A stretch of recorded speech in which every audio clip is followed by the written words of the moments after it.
And a funeral is being held this morning in Florida for Rebecca Sedgwick. The sixth grader committed suicide last week.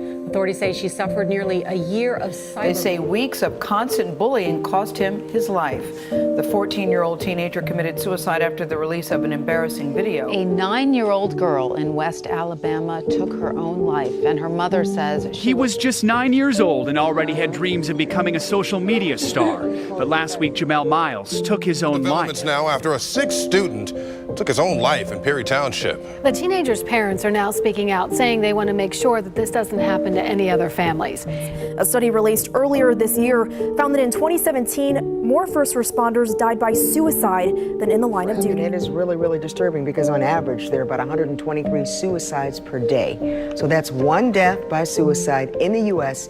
every 12 minutes. People around this country, and for that matter around the world, are reacting tonight to the terrible news of the death of Robin Williams. A statement from his wife confirming his death alludes to his battle with depression, and now we know why. The 63-year-old actor and comedian died of an apparent suicide. There was another suicide today that stunned so many Americans. Anthony Bourdain was found dead in his hotel room in France. On Tuesday, fashion designer Kate Spade took her life in New York. Two high-profile suicides the same week. The CDC reported that suicides are on the rise in America. It's hard just to even walk around like places like this, to just slowly speak to one person or another. Anyone knows? I think as well it doesn't help that it's a condition of the mind. Like, you can't see it. And as humans, the way that we talk and interact with each other, that's how we know each other. And so, if something's wrong with somebody's mind, that's so much harder to ignore. You know, it's true. It really is all in your head, but that doesn't mean that it's any less important than if it wasn't. It's like a broken leg. It's like a disease. It's like something you can see with your eyes. I just think people don't always like to scratch beneath the surface and see that. I hated living in my own skin, and that's really hard, to literally hate everything about you.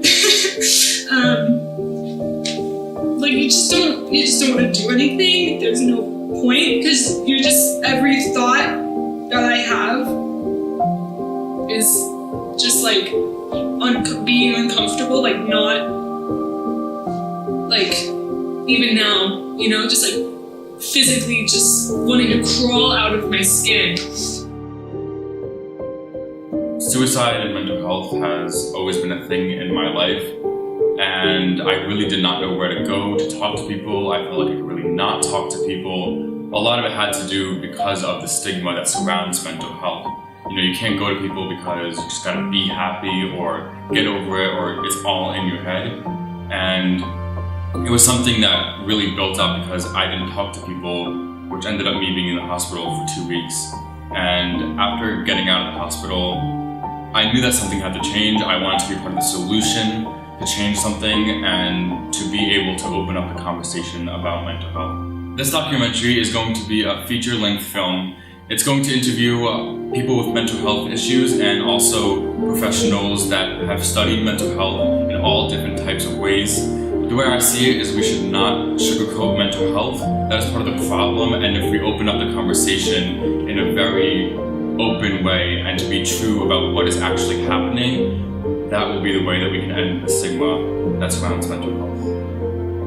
We have so many visions for this film, but the only thing that is holding us back is we do not have the funds for this film. We need money for camera equipment, lighting equipment, studios, and so much more. And without that, we won't be able to make this film the way we envision it to be and the impact that we want it to have on the world. With your generous donation or grant, we can make this film a reality.